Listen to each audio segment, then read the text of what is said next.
Let me shift gears for a moment. I do want to ask you about the story that was in Sunday's Washington Post. Did you misuse your security detail and the state vehicle that you used to drive around in, saying, hey, I got to get to this event, put on the lights and sirens so we don't have to sit in traffic? Not once. There's that story is 100% completely untrue. The Washington Post reporter knew it was untrue because he actually spoke with troopers that have driven me and said it was quite the opposite.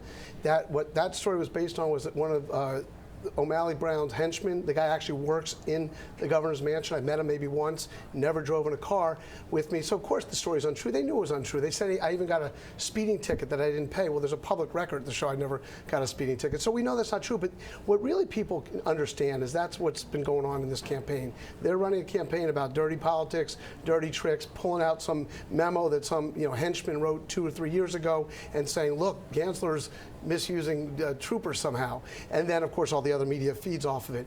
But what people really want to hear is ideas. They want to know, how are we going to get equal access to education? How are we going to get equal access to transportation? How are we going to get equal access to health care? And that's what we provide. We provide a record of accomplishment, giving voice to the voiceless, taking problems and solving them, and really making our best Maryland.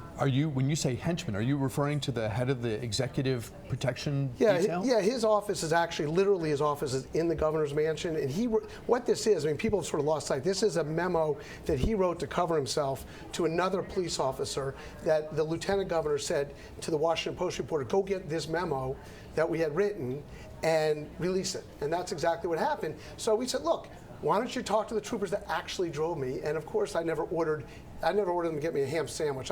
They don't work for me.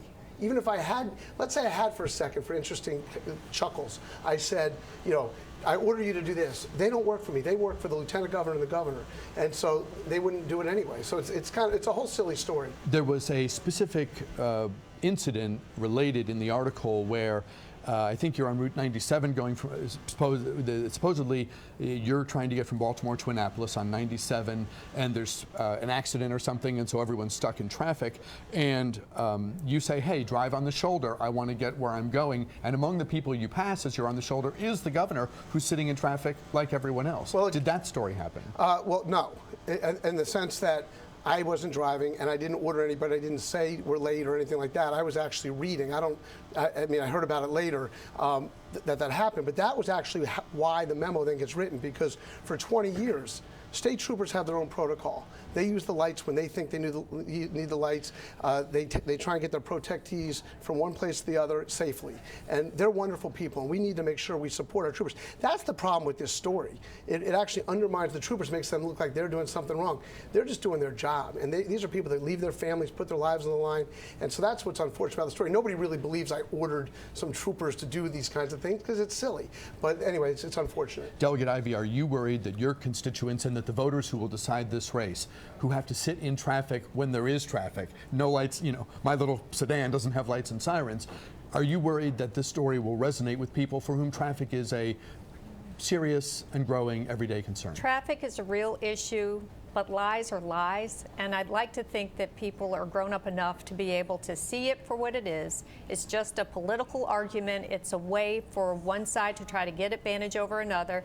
And really interesting timing, 2 years after some memo, they release it just before Doug announces that I'm his lieutenant governor pick. Come on, don't be. But traffic's a good thing. Look, we have the #1 congested area in the state. And this, the country, our area here, and nothing's been done about transportation.